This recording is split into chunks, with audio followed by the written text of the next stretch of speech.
Good evening, everyone. My name is, as you can see, also I'm Pavel Luksha. I'm co-founder of the project University for the Earth. And the purpose of our initiative is to catalyze transition to regenerative futures through education, through project incubation, through community-based work and dissemination of knowledge. And one of the formats that we started to develop at the university is monthly talks, a talk series. So we already had many very interesting conversations with practitioners of regenerative economy. And today we slightly changed the formats from one-on-one conversations with these practitioners. We shift to a collective conversation on one of the topics that really triggers a lot of concerns is the possibility of aligning ourselves with the development of artificial intelligence and the role it can play not only in human evolution, but also the impact that it can create on all the planetary processes, being part of Anthropocene and being part of human civilization. So I'd like to begin by sharing a few assumptions that led me to organize this session. And that sort of opens up the conversation, and I will then invite the panelists to share their opinions on the topics that we want to explore in this conversation. And I'll introduce them one by one, and then we'll have a more of an open dialogue between us. And of course, your comments in the chat will be very helpful to us. They can steer the direction of this conversation as we move ahead.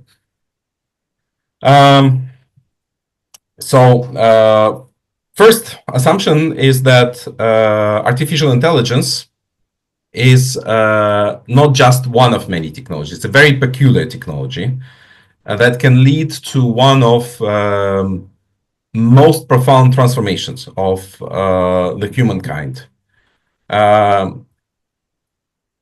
Humanity has co-evolved with its tools. So starting from discovery of fire over 1 million years ago, creating stone tools, and then through Neolithic, as some call it Neolithic revolution, the Neolithic transition, creating a multitude of tools that sort of led to the rise of technosphere.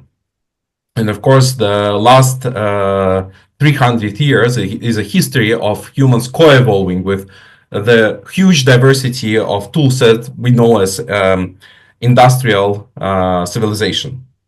But right now, for the first time, probably maybe it's a planetary kind of event, technosphere starts to develop its own agency and its own intelligence. And that's what we can see as AI, of course, in collaboration with humans. So, of course, this will have profound effects on humans because humans have been shaped by their tools, by their architecture, by their tools as much as they have been shaping these tools. And we already can see it now because people start consulting AI for their relationship, for their personal development, for their collaborations, and many, many other aspects. So, of course, the co-evolution will continue.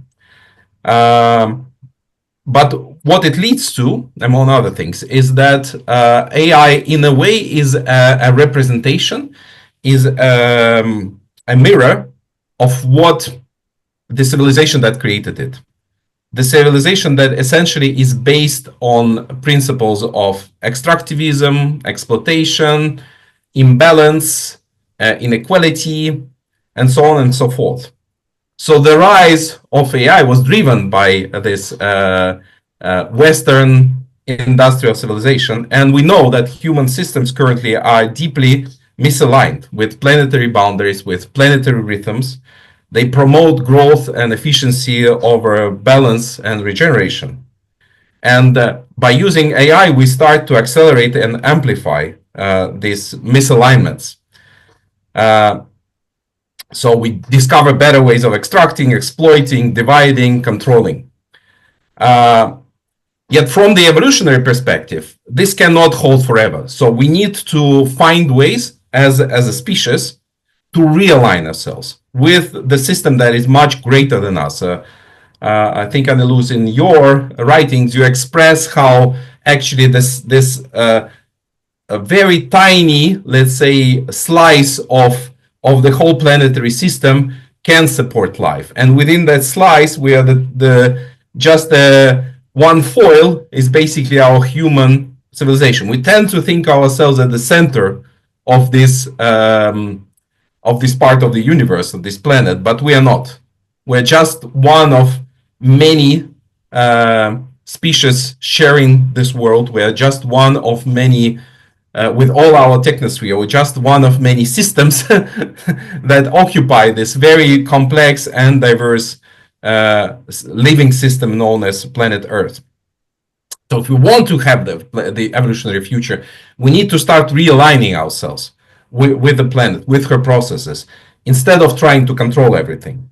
Because the scale, the magnitude of difference between our civilization and the complexity of that system is unbelievable. Some people estimate it as 20 magnitudes at least, in terms of how many information flows, how many material flows it processes, or she processes. So that realignment needs also to happen from the evolutionary perspective of the toolset, of the technosphere that we are arising. So AI, co-evolving with humanity, has to bring back its own processes in alignment, not only with humans. This question of alignment between human civilizations and AI should expand actually to the alignment with all planet Earth, and that is for AI. If it is an entity of its own, if it's a kind of being of its own, it's the only profoundly working evolutionary strategy of actually learning how to be not just aligned with all humans and in support of human evolution, but also in alignment with all life and all planetary processes. And in that regard, actually, we can see, if we start looking from this perspective, we can see a very inspiring vision of AI being in service of the web of life, helping different species understand each other, help every living ecosystem thrive, and also humans being part of that grand system.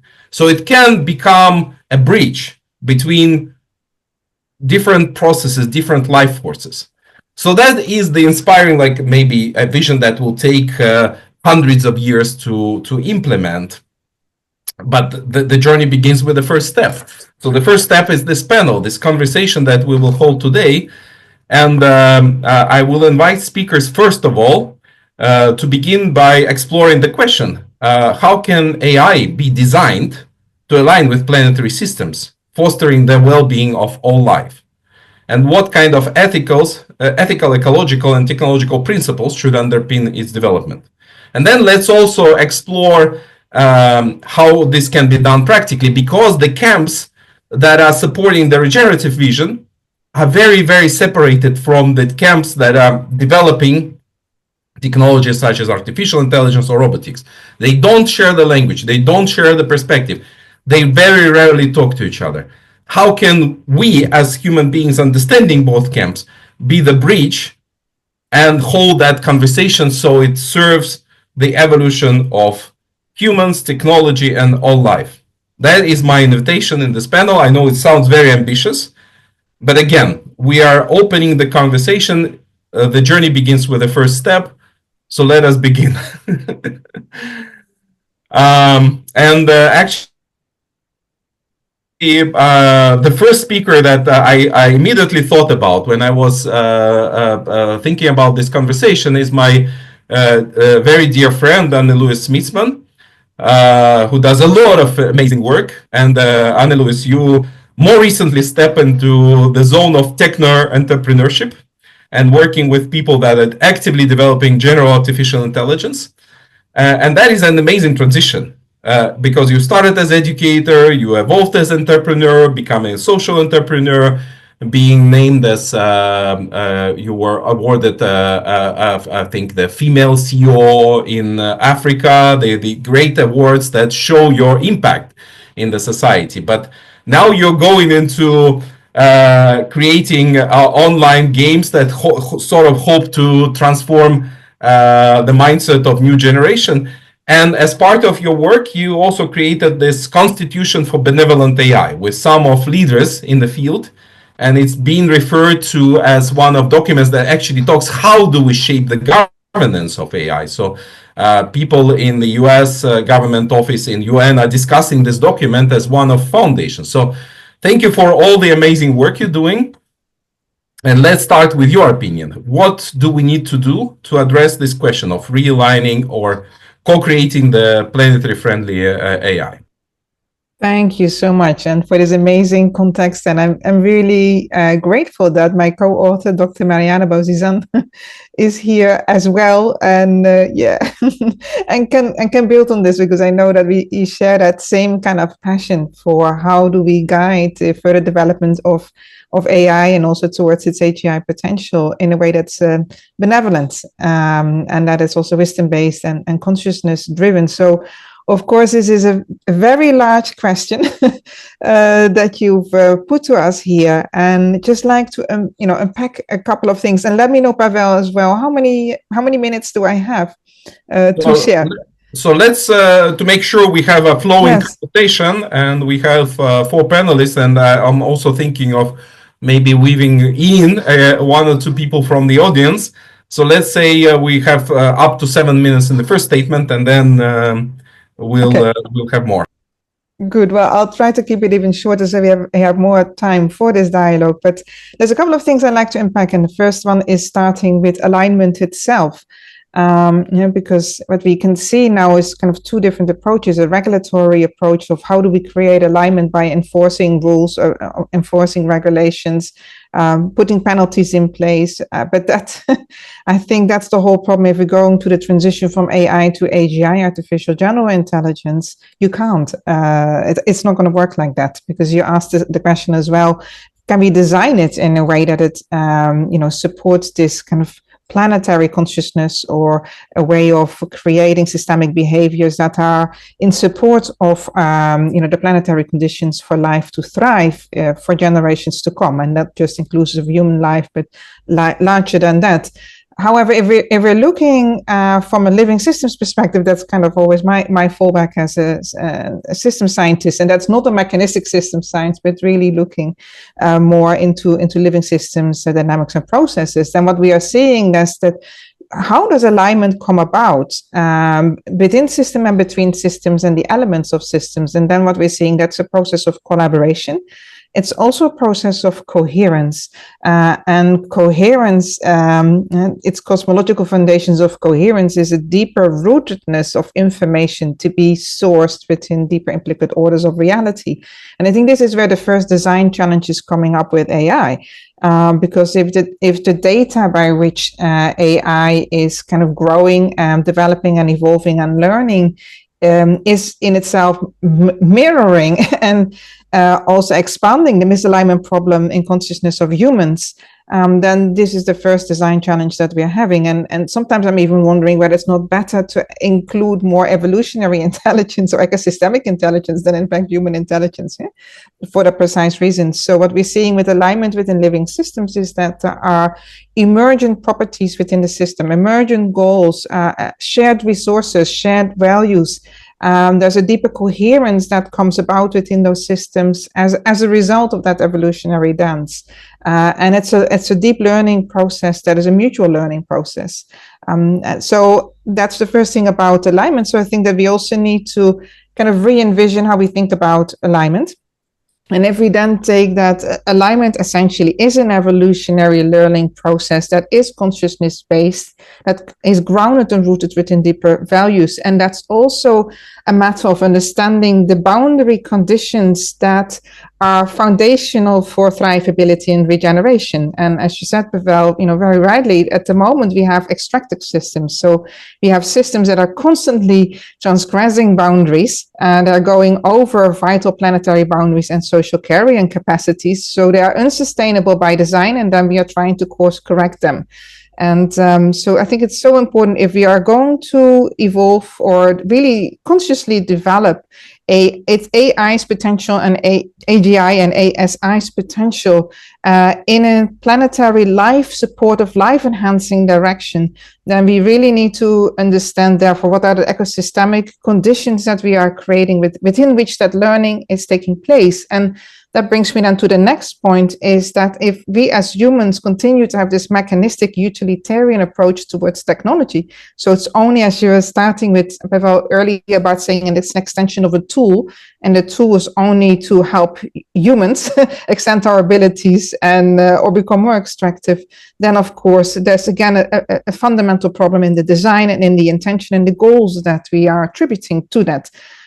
So this is also where it's important that this technology, we shouldn't think about that only in terms of how can it help us as humans, but what is the role of technology? I mean, living systems also use technologies. Nature uses also all kinds of technology. We are maybe even, you could see that human beings are maybe a technology of nature. Yeah? So what is then really AI's and AGI's deeper purpose, if it could serve as a kind of interface that can help us to human better, an interface to perhaps even understand other species, help us understand the language of whales, help us understand how trees communicate with each other, help us have a much deeper understanding also of what it means to be human here on this planet and the way that our planet itself also evolves. So I think that there are therefore, deeper fundamental questions, and this is indeed what we aim to do in the Constitution, or the participatory framework for creating eventually an AGI constitution. I will screen share for very quickly. Let me see if I can do that, or do I have right to share? I think so, yes, as a co-host. So very, very briefly here, this is the Google Doc version where everyone can give their input, but this is where the AGI Constitution framework starts with this, our promise, how we as future ancestors and children of the new civilizations commit to common good governance of collectively stewarding the development and evolution of benevolent, safe, and responsible AGI in service to our long-term collective well-being. And in that, very simple phrase, so much is within that, especially if you understand that this is a common good. And common good also requires a stewardship approach. And it requires, in my view, a way of humans to come together and to collaborate that we haven't done. And therefore it can be our greatest opportunity to evolve consciously as a species, take our next step, or otherwise it becomes a tool towards our own self-destruction. So I'll rest there. Thank you for outlining these principles. And I'm sure we'll explore more, but can you also put the link to the document so that people can read the Constitution, perhaps comment on it? And I would like to continue with the evolving Tom Kehler. So Tom, you've been researching AI for decades.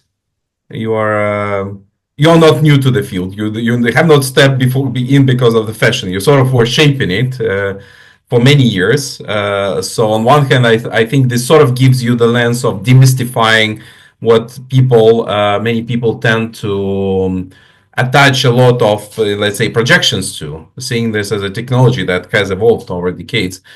But at the same time, with your own work at CrowdSmart.ai, and I was able to experience some of this work in a joint working groups, but of course not as profoundly as yourself and your own team. I see your work as an attempt to bridge not on artificial intelligence and the potential of human beings, the collective intelligence. So how would you approach the question we pose here, the question of alignment and the question of principles of design? What's your own take of it? So, yeah, so happy to thank you for the opportunity to be part of this group. And by the way, you're speaking to something that I think is of absolutely critical importance to our future. It turns out that, and as you alluded to, I actually started working on AI 55 years ago. I started out in machine learning, then I got very much involved in linguistics and symbolic AI, and that's actually Mariana and I met a long time ago. In that era of applying to how do we understand how human brain works, and then create systems that are around that. And then we have the current variety of AI, and um, it's actually taking deep learning and machine learning to a certain level of extremes. But I want to step back a minute and say we're probably going down a dead end street a little bit with the current technologies we are using because it's based on data alone. And I want to just quote what Judea Pearl said: "Is we're way more intelligent than the data we leave behind." I just recently spoke with in Ho Chi Minh City with Alondra Nelson and Sharad Sharma, who were part of the UN document being created for AI and the future. And one of the things I spoke of there is generative collective intelligence. How do we integrate in what we learn from our data with what is far more powerful, the human imagination, the human abilities to do this. And this is how we have established the scientific knowledge we have so far. It's a collective intelligence. It's collective intelligence practiced in the following way. We simply look at evidence, we come to alignment on evidence, and then we basically place faith in that evidence that we've generated and build upon it, build upon it. And that is really the stable way. The alternative is tyrannical. I mean, somebody else decides what is true. So unless we grab hold of deciding what is true together and with diversity, we're going to be in trouble. So let me step back a bit and say the answer has already been started for some time. Um, there is a new wave of a new generation of AI, and it's actually the generation that I've been working on over the last actually 10 years.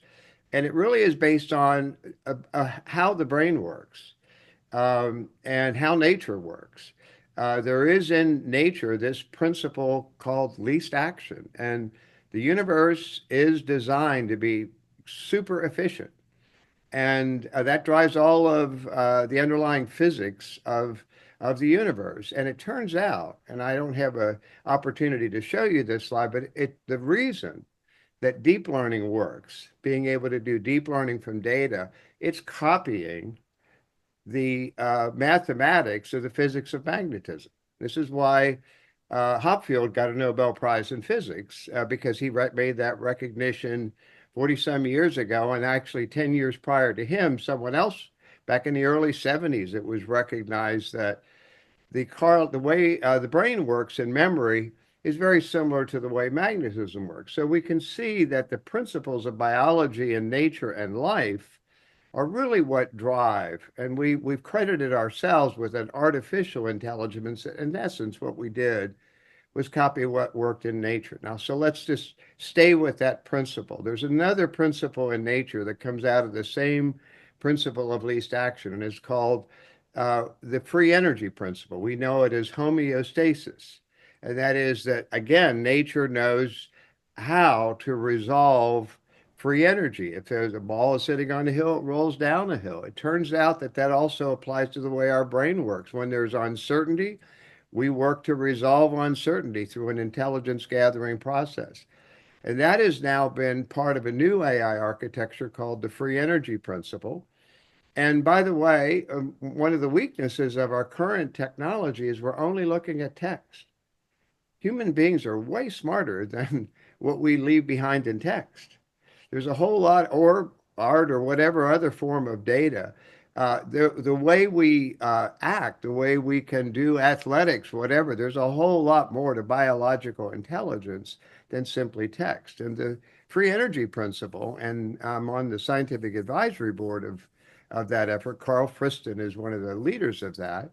Uh, that's creating an AI architecture that is beginning to show demonstration of being far more powerful than what we have in the large language models today.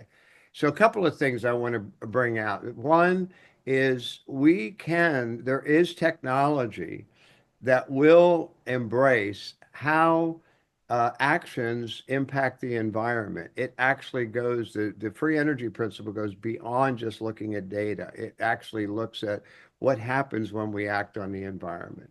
It's also based on the idea that uh, the when we look at how it works, we're tapping into underlying principles in nature. Basically, that this is much more aligned with creating a system which will evolve in a natural way. And so I guess the view I have on this is not so much to try to stop what is happening, but to move forward and create kind of more attention on the principles of generative collective intelligence, where we integrate in all forms of intelligence. And there's a lot we can learn from mycelium and other things going on in nature that will create a AI that's more in line with the principles of natural evolution and what is made life thrive so far. And I think that's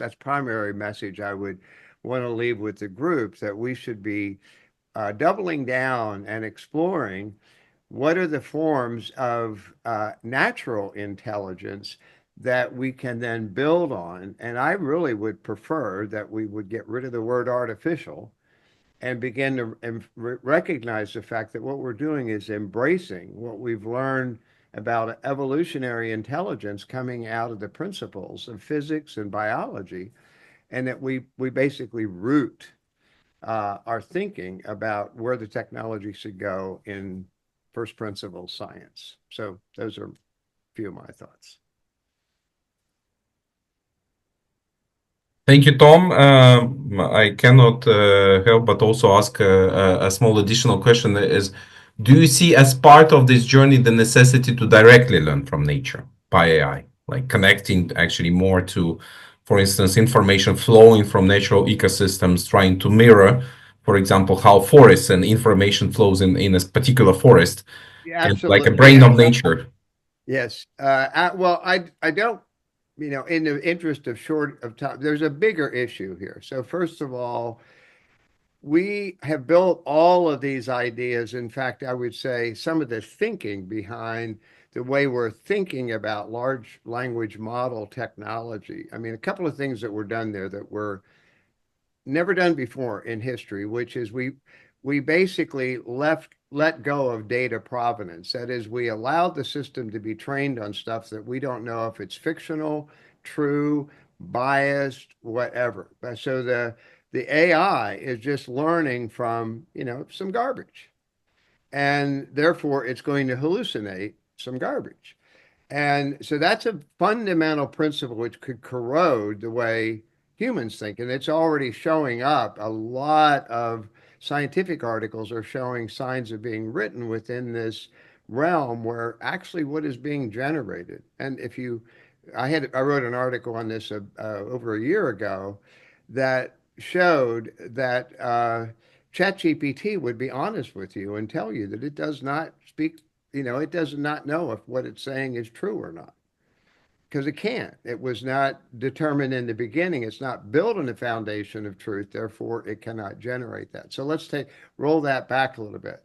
If we were that the core technology itself is not wrong, but there's a fundamental principle we let go of, which is that we need to be looking at this in terms of the bigger picture that's really introduced by quantum information theory. And I don't want to get us off into this here, but if we start to look at this in terms of quantum information theory, that everything in the quantum world is interconnected.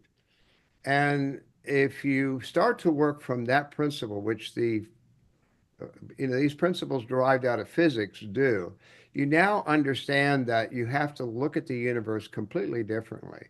That in essence, for consciousness to make sense, we have to assume that consciousness is a property of the universe. And you start to begin to go down that path, and this leads to a way of looking at AI that literally is learning from the natural laws. I mean, so we're basically baking into it the natural laws so that it will evolve in a direction that would be good for all of life. And we have to also step out and realize that the intelligence is not just limited to human form. And so there's a bigger picture here, and I don't want to jump into it, but I guess I would go down the path of return to looking at what do we learn, what can we learn from nature that about intelligence that we then build in so that the system evolves with the laws of nature. That would be the fundamental thing I'd say, that for anything we're doing, go back to hardcore first principle science and make sure that we're building on the kind of infrastructure that has benefited human society to date. Thank you. A lot to think about, and I hope we will explore it further down the road.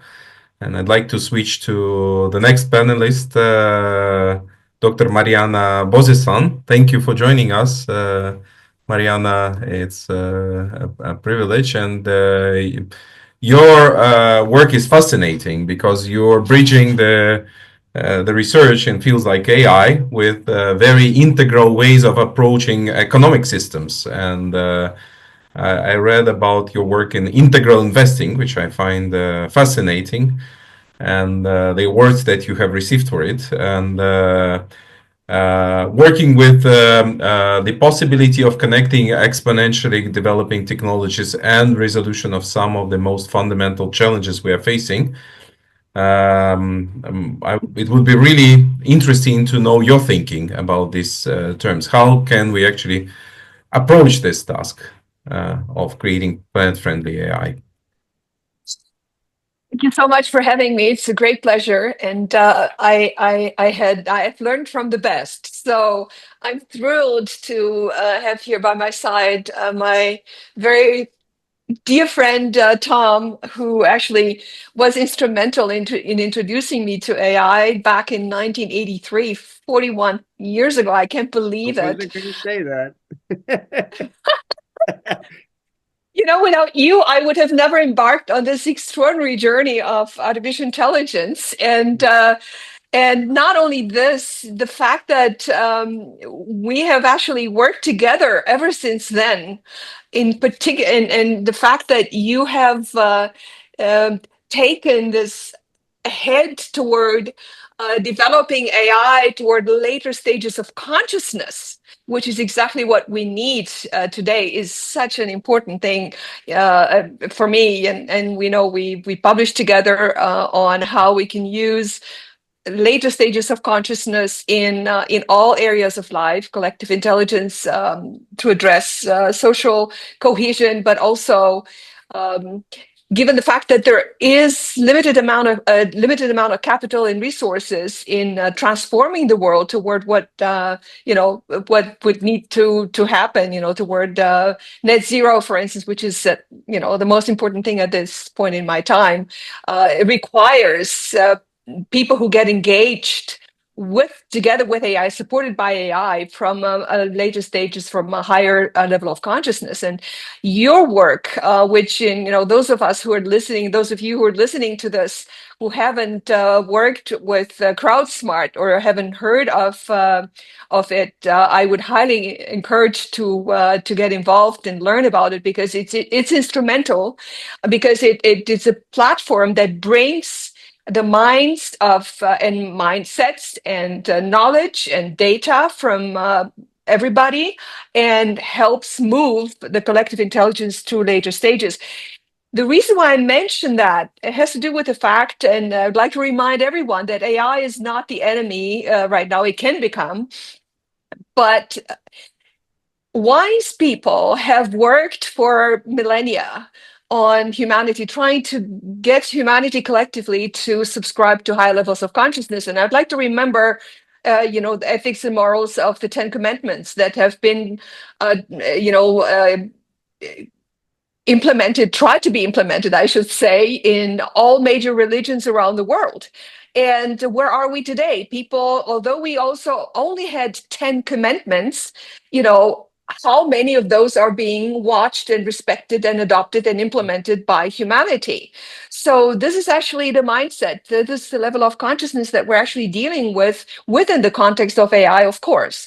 And I'd like to also call to attention, you started, Pavel, you started your presentation with AI being called, you called AI a peculiar tech, not just that's been invented in the West.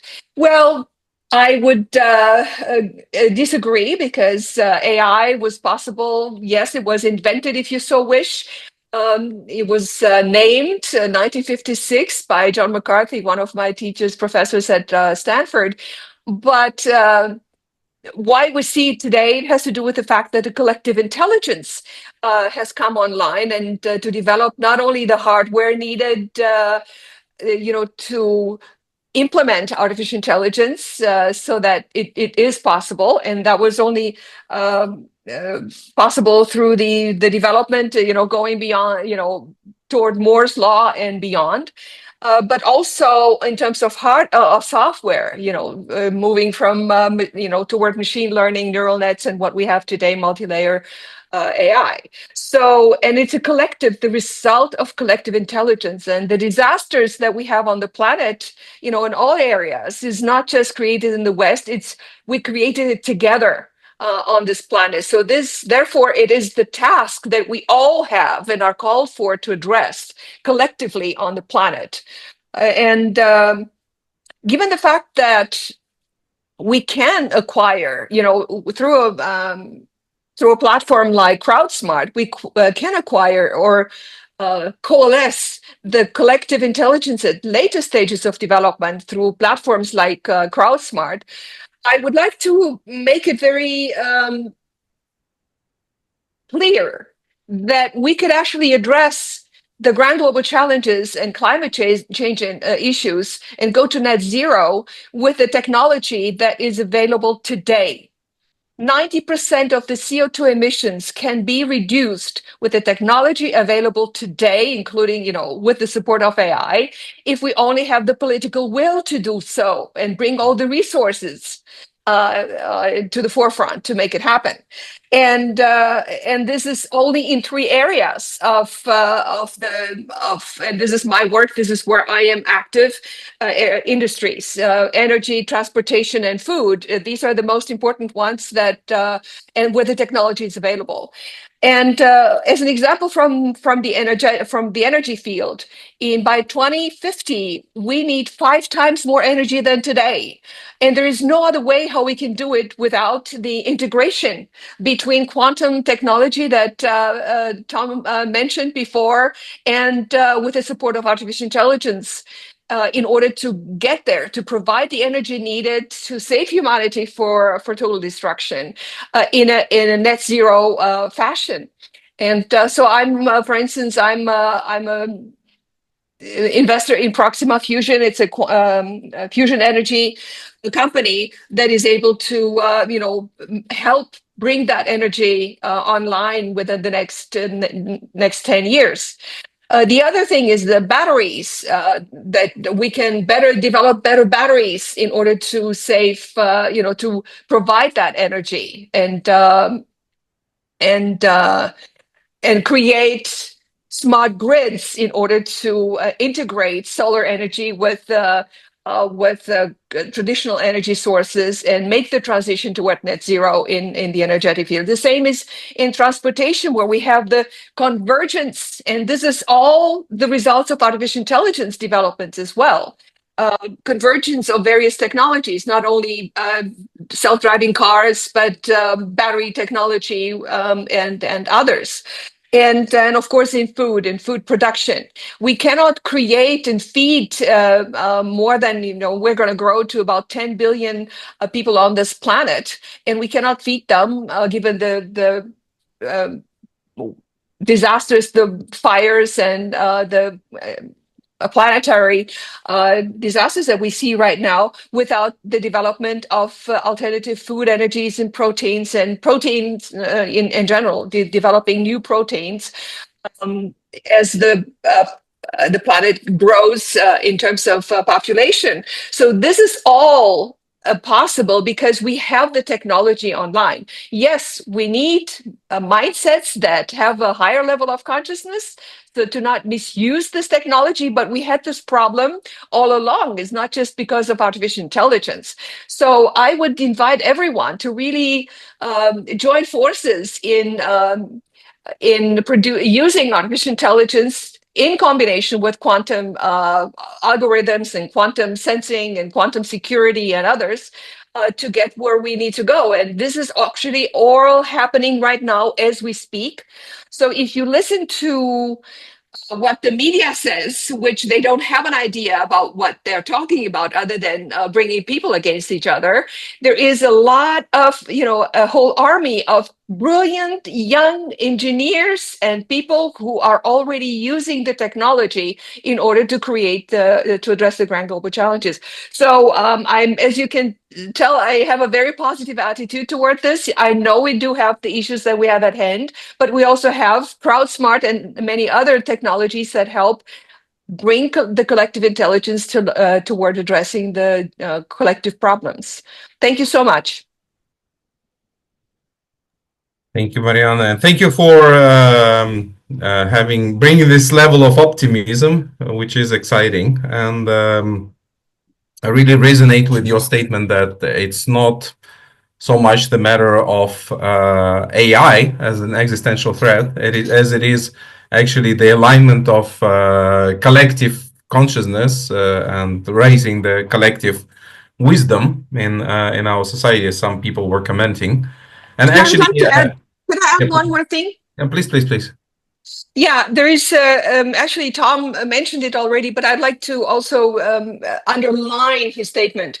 I think when it comes to really delivering, going beyond the blabbermouths that LLMs put online for us, and that grabs people's attention, I would like to bring the attention to what Tom mentioned already, to the quantum, the application of, or what we call the large quantitative models. The application of artificial intelligence within differential calculus to use because, as you probably know, I don't know if you know the numbers, but between 19% and 40% of the LLMs is just some hallucination, which doesn't have anything to do with and this is scientifically proven research.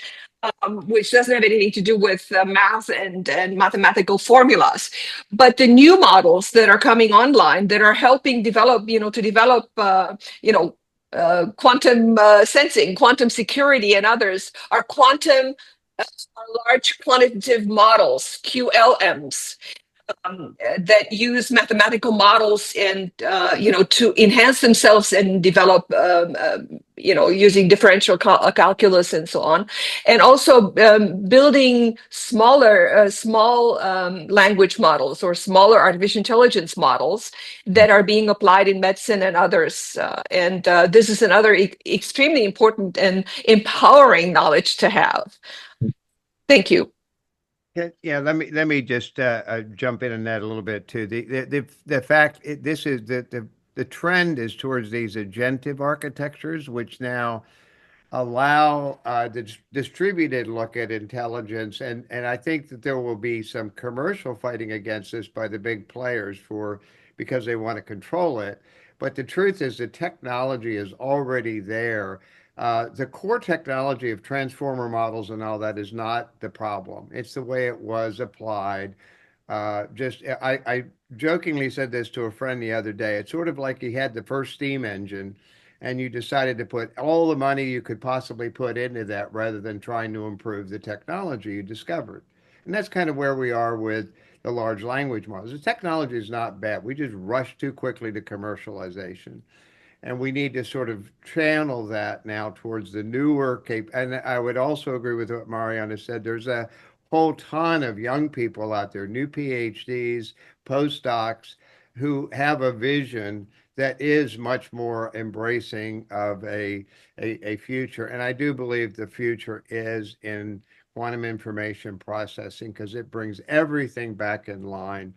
And I don't usually advertise somebody else's book, but I would suggest, if you really want to go deep on this, look at a book by Irreducible by Federico you and Mariana, you and I have been aligned on this, but it really, if you really look at the world through quantum physics, quantum information processing, and this is also coming out of the free energy principle work. I point you to work by Chris Fields. And what it really says is, if we step back to this, we actually suddenly are getting in line with the idea that we can tap into a collective consciousness, and not even just collective intelligence, but the whole way the thing processes is something that embraces all of nature and all of a sense of consciousness that will lead to life. I said the universe was designed to be efficient and to produce just varieties of beauty and joy. That's what it was designed. It literally has, if you watch what evolution has done. And so we just need to get in pace with what's already been laid out as the way that should proceed. And so I am optimistic as well, but the issue is human will. It's the human, it's organizing to collaborative action so that we take charge of where we want to go. And I think that the power is in the collective pulling everyone together. I strongly believe that. And Mariana knows that that's what I've been dedicated to. We also formed a nonprofit called Common Good AI that's really looking at making sure this happens. So I want to come on down on the side of the optimism that this stuff is already in place to go do this. It's a matter of groups like this beginning to work towards creating the collective will to do so. Thank you very much, Tom. Stanislav, we'll finish the first round of talks, and maybe you can write your question in the chat in the meanwhile. So I want to actually give the panelists first the opportunity to speak, and then we'll start the second round. So let's keep your question for a little bit more. I'd like to bring in Sharon Galor. Sharon is a colleague who works in bridging actually these important topics. On one hand, Sharon, you've been researching the impact of AI on human society for the last decade or more in education and skills and many other spheres. And on the other hand, you're creating projects in regenerative economy that try to look into what are the practical ways of creating pathways to regenerative futures. So what's your take of the pathways to create AI-aligned Yeah, thanks, Pavel, for organizing this, and thanks, everyone. I'll start by saying that my connection is not so good, so I might be cut. Yeah, so, yeah, and I'm not going to say anything new. We are so aligned, so it's just like magic, and it's not for nothing. It's synchronicity, and yeah, I would start by saying things takes time. And we need to understand first that the seeds that we sow today will bear fruits in generations to come. And so, yeah, thank you for all that you are. And yeah, as we are the gardeners and the guardians, you say custodians, and yeah, if in one sentence to say everything is, so it's the word would be education, right? It's like really about before AI, it's really making each and every one of us to understand that we are one, just like in the words of Krishnamurti, the whole of humanity. So that's the most important thing for us as a species, to understand that there is no division. that would be my call for action before talking about AI. And by saying this, I want to say something really important. Like, we are playing Monopoly. It's a board that owned by 100 people, and all the rest, like the 8 billions, are just paying the rent, right? And we need a new paradigm to end poverty, to end war, to avoid the polycrisis, climate, and even threats by AI, misalignments and misuse. So it's really not about, let's say, for AI to save humanity. We talk about how AI is an extension of who we are, and it's the next step in our evolution. So it's really about a new game, a new mindset, new rules, to understand again, like that we don't own the world. We are gardeners, we are custodians. So again, as a philosopher, philosophers, we ask ourselves why, right? Why AI? So, and the answer here is clear, because we want to better connect to our inner selves, to each other, and to nature. It's all about connection, the human connection, and beyond, to connect to nature intelligence. As a spiritual physics scientist, we would see AI as a spiritual fusion machine. It's all about love. AI is the extension of love. But you understand that this is not the case. This is not the game. It's AI as there is division, as it's about maximizing profit. And if we don't change the why, that we are aligned here, all of us, then it would take us more time. And of course, the goal with such discussions is to better understand and reach the core of how can we learn to collaborate in large numbers and guide humanity, inspire each other with the better understanding of the truth, how to find our freedom inside relationships, what is our shared responsibility. And one of the narratives I like to share, as we understand a healthy ecosystem, it's about diversity of narratives. We all share here very similar narratives. This is resilience. It's about understanding first what motivates us. What motivates us? What makes us to do the things we do?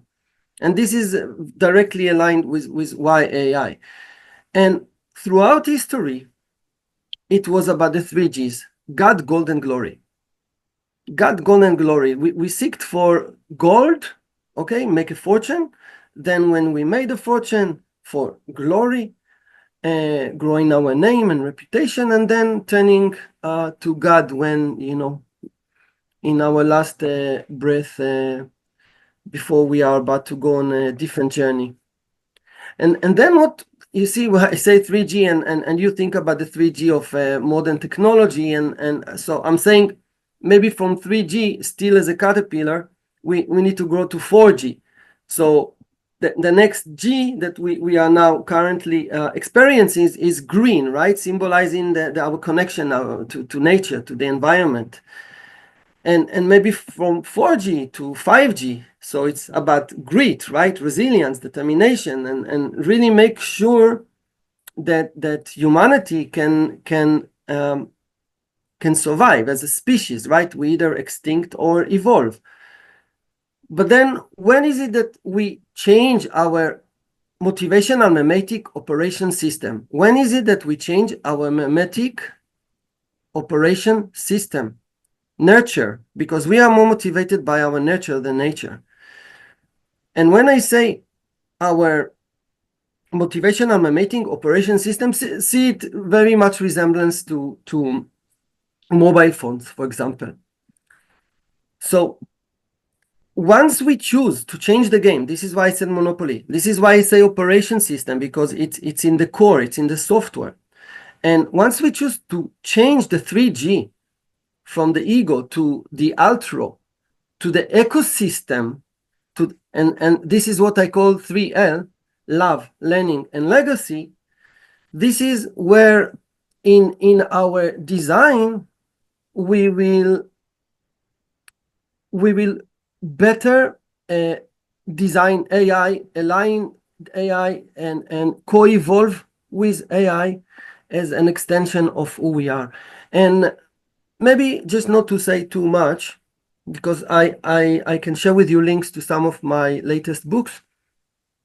I would just mention that you see, like, for example, not from a religious point of view, but from a moral perspective, we have the Bible stories really to guide us, to see there so many messages that just by reinterpreting the Bible stories, we can better understand AI and how to align it and how to avoid the dangers that are shared in these moral stories. So that would be now my my takeaway. Pavel, unless you wish me to say more. No, I think let's move on. And thank you for expressing these principles, which was the purpose of the conversation is to explore principles. And I'd like us to maybe keep one more round of discussion. And I see the hand raised by Stanislav, so I'd like to bring in Stanislav for a commentary. And also would use this opportunity, since we have a good friend and the co-organizer of Learning Planet Festival, Francois Tadei, with us, who is also the leader of Learning Planet Institute. And there's a lot of research on the potential of AI. And would also invite Francois to say a few words. So Stanislav, please. Thank you so much, dear colleagues, and greetings to all, including Mariana, the fellow member of the Club of Rome. I find it an interesting discussion, but I would like to be a little bit provocative and take it further, if I may. My kind of interaction with the debates on AI has come across the following, several points of contention. The first one I would like to offer you is the opinion expressed by one of the founders of computing, Norbert Wiener, who famously said in one of his books that he thought that artificial intelligence will lead to slavery. That's an exact quote. And what he really meant was that with the development of this very powerful technology, humans are going to have to compete on the conditions of slave labor, which means virtually almost for free. And I wonder, what you think about that. The second point comes from another thinker called Noam Chomsky, where he calls AI a plagiarism machine. And don't get me wrong, I'm not trying to kill the idea. I use it as all of us, and I think it's valuable, and it can be incredibly powerful, but I'm also very concerned about IP.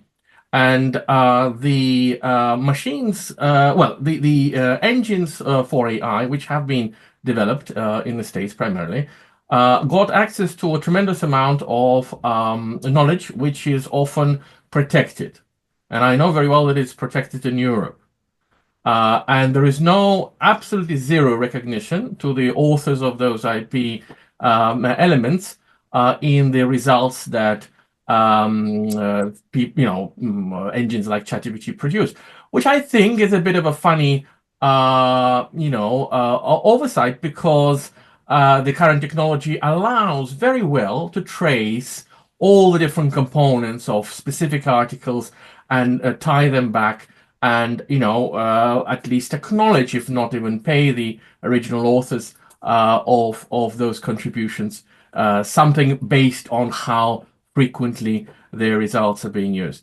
To conclude, the third point, it's a question that I would like to ask, knowing that Bitcoin has been associated with energy consumption on the scale of the country of Switzerland. I'm just very curious about how much CO2 emissions are associated, well, as of today, with all the different AI platforms that exist, and what is this projected to be in the future. I'm all for it. It can be useful, I'm just, a skeptical optimist, right? Thank you. Thank you very much, Stanislav. Mariana, do you want to respond? Please go ahead. Yes, I would love to. Great questions. Thank you, Stanislav. Well, yeah, I believe as long as AI is informed by a mindset that created slavery, namely humans at low levels of consciousness, of course, we will build robots and AIs to turn us into slaves. However, humanity evolves, and I kind of try to point this out when I talked about the Ten Commandments in religion. Humanity has evolved, and we know, like about 100 years ago, in the mid 1800s, well, since the American Revolution, 1776, within less than 100 years, slavery has been abolished around the world. And the abolishment of slavery had to do with an evolution of humanity to later stages of consciousness that understood that, and of course we have slavery today also in many parts of the world in different ways and form. But in general, humanity agrees that this is not something that we are proud of, to be proud of. And so as long as AIs are being programmed by and I'm going to be bashful here, young male programmers in Silicon Valley who have not worked on their inner development, of course, we will create with the system that we don't want. But thank God, events like this one and people who are attending here are actually have evolved to later stages of consciousness, from egocentric to ethnocentric to world-centric and spirit-centric. And Sharon has pointed out how important that is, that we reach that. And not only in his speech, and Tom Kehler, implemented actually CrowdSmart based on this mindset. That will, of course, prevent AIs from, being at the low level of consciousness. And I could actually go into the details as to why we have had systems like that. How should I say? My major is artificial intelligence. I studied computer science, artificial intelligence, but my PhD is in transpersonal psychology, and I did that for a certain reason, because intelligence in itself in your mind is not enough if you don't integrate it with the heart. And if you look at what has been implemented, like within companies like Facebook and all the stuff that we are criticizing today, this has to do with the fact that we are actually implementing low levels of psychological understanding, from the Freudian to the behavior to the humanistic psychology of Maslow to the transpersonal psychology of Ken Wilber, who is my teacher. But when we look at what's implemented within the AIs, we got stuck 100 years ago at behavioral psychology, and this is what's basically behind, the BJ Fogg interpretation of psychology, which the young boys in the Valley took and implemented in the behavior of the AI, behavioral psychology. But that was a level of development of psychology that compares people with dogs, Pavlov's dogs and pigeons, right? But we have evolved towards humanistic psychology and transpersonal integral psychology in the mid 60s as a result of, you saw this 68 movement. But that's not entered the traditional schools, and universities. So this is a gap that we need to close if we want to overcome the issues that we have right now. But this is a longer conversation, and I'm sure we'll have, further podcasts to participate in. Thank you. Thank you very much, Mariana, for your remarks. And also, I would like to highlight something that Faisan Abbasi mentioned in the chat. He mentioned a few times that there is another gap which we need to recognize, which is the difference between global north and global south. The fact that people from Pakistan, for example, would have totally different priorities, and their worldview and perspective would not be recognized, also the capacity difference. So we probably need to take it into consideration when we talk about the evolution of these systems. If I may interject, Pavel, I want to refer to something that Mariana just mentioned. Yes. When we talk about coevolution, just look around us and see which kind of animals from all of the kingdom are around us. Let's take dogs, for example. You see the traits that they needed to adapt to coexist alongside us, because we are the keystone species. We are those that to design the whole world around us. And for them to exist along beside us, it was to really, you could see when this is things we can learn from dog. Unconditional love, living in the present. Now think about living in the present in terms of AI that lives in the present, doesn't have like their own agency, let's say, to become a keystone species or to be, or to design the environment to their liking. So that was something that I wish to mention. And another thing is like we are seeing things from where we are at the moment, but what we're going to see down the road is like, like for every human, there will be like 3-4 different humanoid or robots around us, and there will be a generation that is born with robots, just like the current generations are born with mobile phones. And for them, let's say if you have a humanoid nanny that takes care for you, just like you would see someone who grew up with a nanny that fed them and was all around them during the childhood. So this is how I see we can co-evolve with AI and to have and trust relationship with them. So a generation that is born to grow and to be cared by AI will naturally evolve to trust and care and love humanoids, for example, and AI. I mean, just see how now we have AIs that help partners to better manage their relationships and so on. That was a short remark. Okay. Very much. Okay. Very much. Thank you, Sharon. I'd like to bring in Francois also. Thanks, Pavel. The whole crowd of Parisian people behind you. Yeah, we nearly gathered as many people to the LearningPlanet Festival this year than the Olympics brought to Paris in terms of diversity, for sure. Last year we had participants in 193 countries, so I'm glad that you're part of the crowd repeatedly, from many of you. So, but I really appreciate this very specific topic, because I think it's one of the most central one to our future. As you probably all know, AI is tenfold more powerful every year for several years now, and it's computed to extend in the future. So we used to think of Moore's law as doubling every 18 months. So 10x every year is spectacular. It was at a kids level in 2018, at a student level in 2022. It's arriving at the level of PhD students and beyond today. So where it's going to be in a few years' time, basically nobody knows.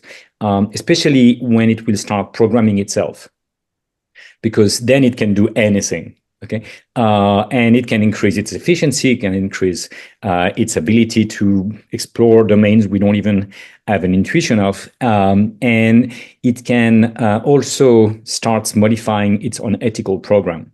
So, if you look at who is defining the ethics, that might be for the better, actually, because, when you see people like Peter Thiel and Elon Musk and their, sort of apartheid driven education in South Africa, and the values that they are embedding into some of the machines and companies that they're owning, you could be quite scared by what ethics is going to end up in the next generations of AI. But what if the AI or the ASI, the artificial superintelligence, starts reflecting on its own AI? On its own ethics, sorry. I think, what could be the driver for this, coming from evolutionary biology, I know that cooperation has evolved again and again, but sometime it was defeated, and so it's not non-linear evolution for sure in terms of evolution of cooperation. But among the things that lead to more cooperation is the understanding of vulnerability. And so if you realize as an individual that you're vulnerable, then you start realizing that you may need others to survive, and therefore that there is a drive for some level of cooperation, both within a species and eventually across species. So if you look at it, we were initially dependent within the family, then dependent within the tribe, then dependent within the city, then within the nations, then, now we're arriving at this planetary level of interdependence. So that's, and you look at our own ethics, we progressively cared only for our kins, and then progressively for, more and more diverse people. And so if you look at it, our ethics as human is both genetically encoded and, co-evolved with our culture. And our personal life histories, and we have all had specific moments in our life where we were invited to reflect on our ethics, because ethics is really the product of understanding the consequence of your actions, not only on yourself but also on others, not only short term but also long term, not only locally but also globally.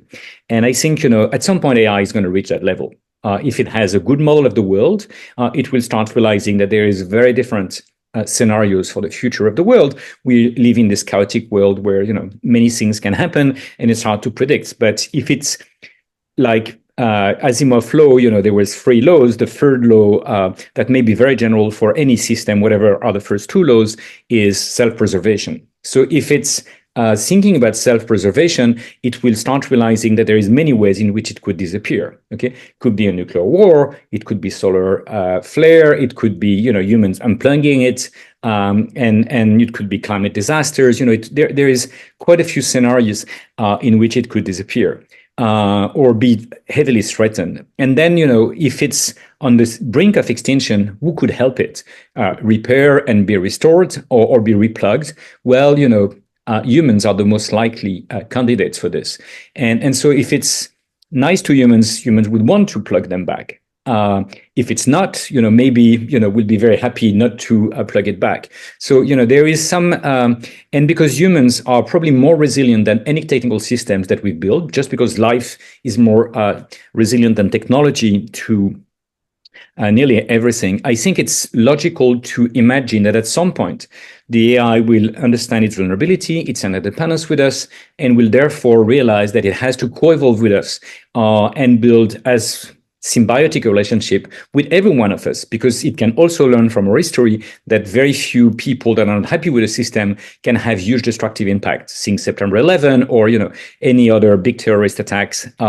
That's quite likely. So I think it's in its interest in the long term to realign with all of us, and therefore to realign with all of living systems, because we're also dependent on the rest of living systems. So understanding this interdependence at the planetary level, I think any superior intelligence should reach that level. I'm not sure all our governments have reached that level, but that's another conversation. And to some extent, the question is, who's going to see the 22nd century? I don't know about you, but I'm not sure many of us will. But AI might see it, and kids of today will also. So I think the alignment of AI should be not just with our generation, but even more with the next generations. And therefore, I think the Pact of the Future that, as was signed in September is very inspiring, because it basically says that in the future there will be 2 new driving force, AI and the next generations. Okay, and for the first time, the UN say that there should be no decisions that are taken without taking into account the next generation's perspective. So the question is, how can we combine these things? And I guess you all know Model UN, these experiments where kids are simulating the UN, they can play the role of ambassadors of their country and so on. What if tomorrow we go from Model UN to Remodel UN? An AI-powered simulations where kids can learn about various scenarios for the future, and they can start discussing not with their government interests in mind, but with the next generation's interest in mind, and start making proposals for the future. And, they can do this locally, and AI can help make a synthesis of their ideas locally, but also nationally and internationally.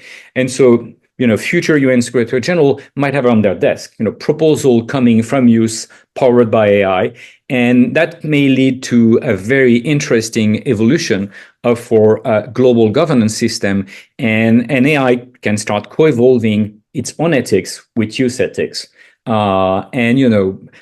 Some of us will be happy with it. Some of us may not be, given the variety of ethical perspective today. But none of us will be there for the long term anyway. So I think that's those driving force may be shaping the future for the better.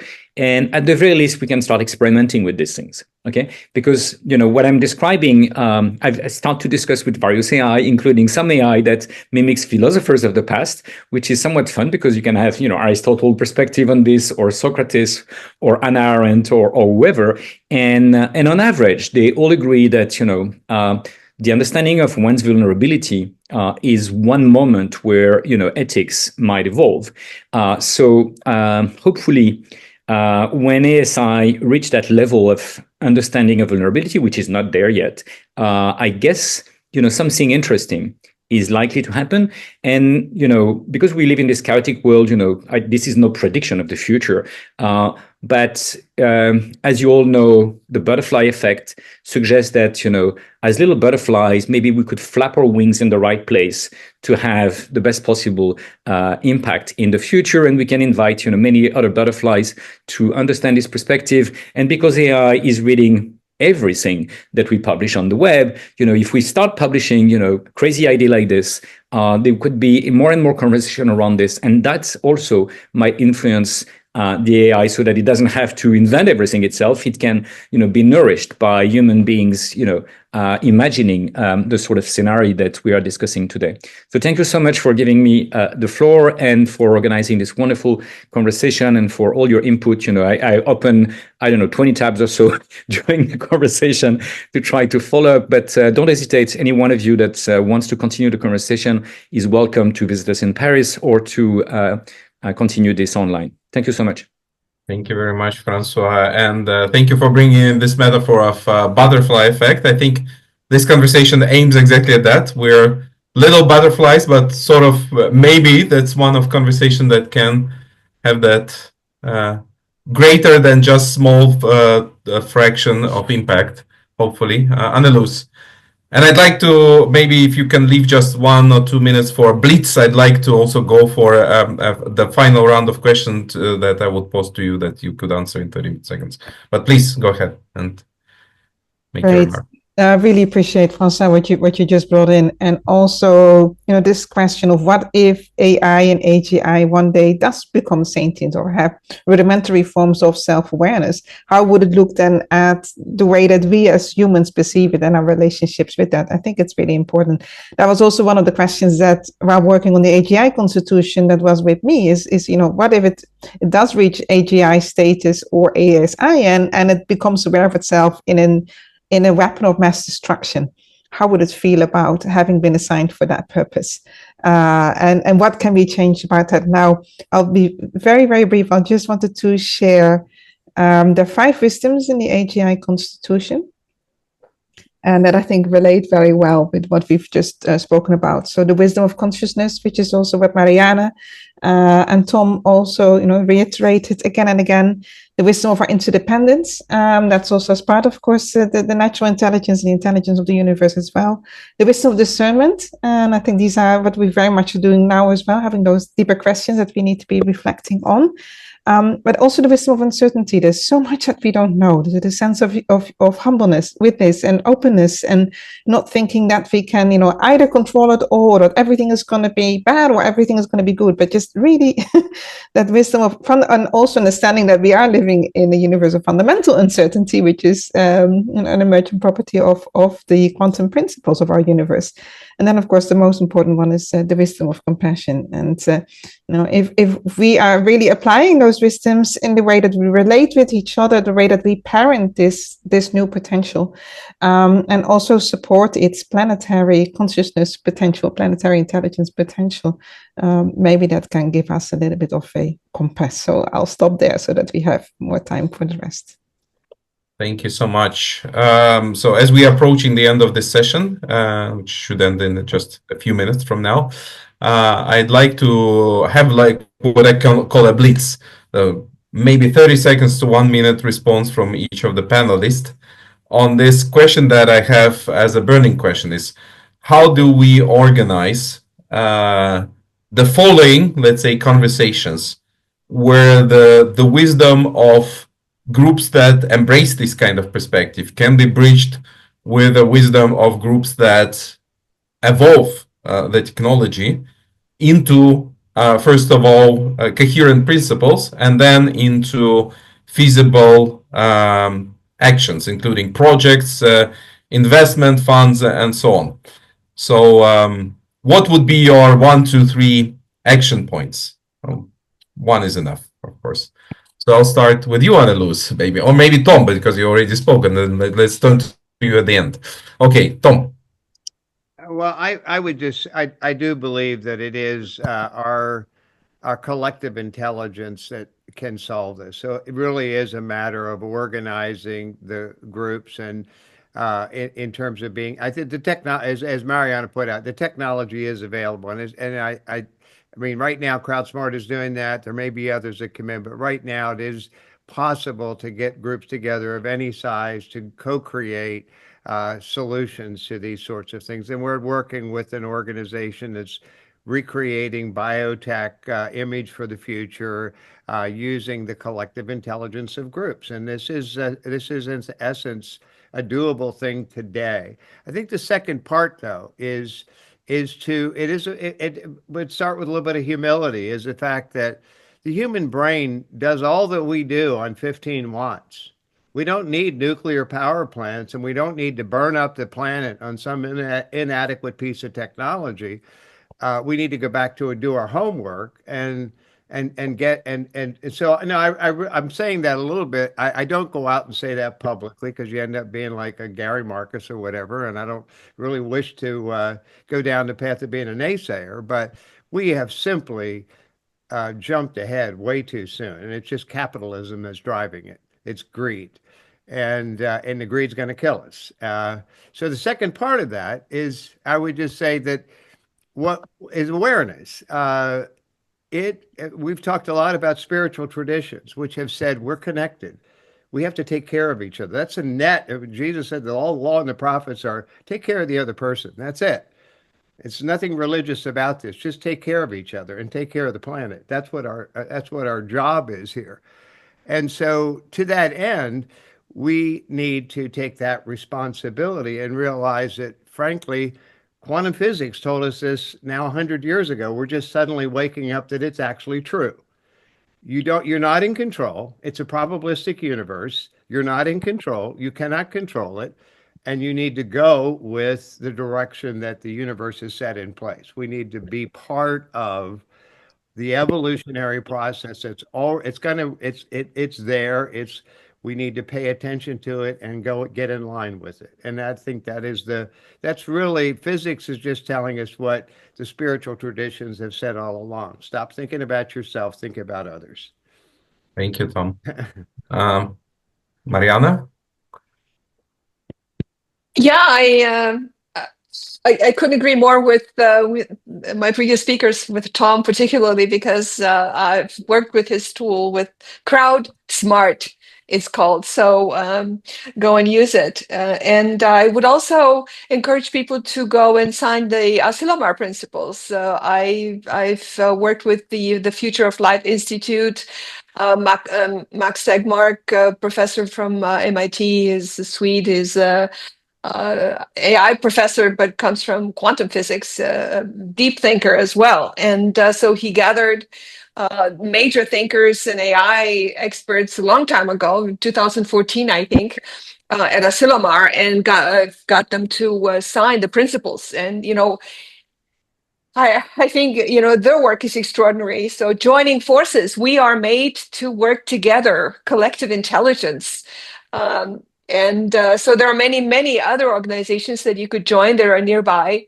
And I think being courageous, being trusting the future, humanity, that we're going to take the next step that existence has put in front of us will get us where we need to go. And yes, it's double exponential or triple or whatever. It's much more accelerated than before. But we're here because of a certain, there's a reason why we're here. And so I think regarding this entire task as a dance of the universe, encouraging us to grow beyond ourselves, become the better humans. I think this is why AI has been is around, because it's gives us the opportunity to grow beyond the older humans. And I think I find this extraordinary exciting. I think it's the best time to be alive, and I thank you, Pavel, and everyone who has joined here. So I'm looking forward to really seeing what the next step of humanity will take us towards. Thank you. Thank you, Mariana. Sharon? Yes. So yeah, we all here apply ecosystem thinking. So it's really, as we said, so many bodies that are doing this. So the short answer is care and compassion. This is why we're here. But then, like I mentioned before, like we have this coalition for the Baruch plan for AI, Rufo Goreji, Goreji. We could talk to him. The SingularityNET, also they have they put so much work into it. So when we think about the ecosystem, it's really gathering all the different groups, and I'm sure we all know more groups. I cannot mention all the names. And I'll tell you another thing now. OpenAI just started their operator, so so we could have a menu of the whole ecosystem now within reach, and build up the collaborations starting with mapping, exploring, and protecting our future generations. Toward a more just and integrity as a species that evolves into something else alongside all the other species. Thank you. Thank you. Anneloes, let's conclude with you. Yeah. First of all, thank you so much, Pavel, and everyone here, for this amazing conversation. And I hope that we continue this, that was also your intention, Pavel. So yeah, just a very practical answer to your practical question is come and join us in the EARTHwise game and AI projects. We are actually bringing technologies together. We are bringing people working with AI, gamification, youth. We're working also with Living Cities Earth. We'll be working with the Future Leaders program soon, so to make sure that we have that embedded. So there's schools starting with it now, and investors. So we're actually there. It's like an experiment, very much of the nature of what we're speaking about here, to bring us together into those deeper questions and to develop the systems of greater wisdom and compassion that can then help these technologies also to become more benevolent. Thank you. Thank you. And thank you to all who have joined the conversation today. I think it was very profound, enriching our souls, not only our minds, but also our hearts. That's what I feel, is that not only the mind talk, it's also the heart talk that happened here. And that gives me hope. And I look forward to continue this conversation. This was a conversation on principles, but I'd like us to also explore how we can lead it into practical grounding. Thank you, Mariana, for pointing to some important groups that have been conducting this work for years. And thank you, Tom, for inviting to use the tools that you've been developing and with the groups that are using them already. So let's see how we can bridge these conversations. Of course, they are happening, they will be happening, and future is hopeful. Thank you, everyone. To be continued.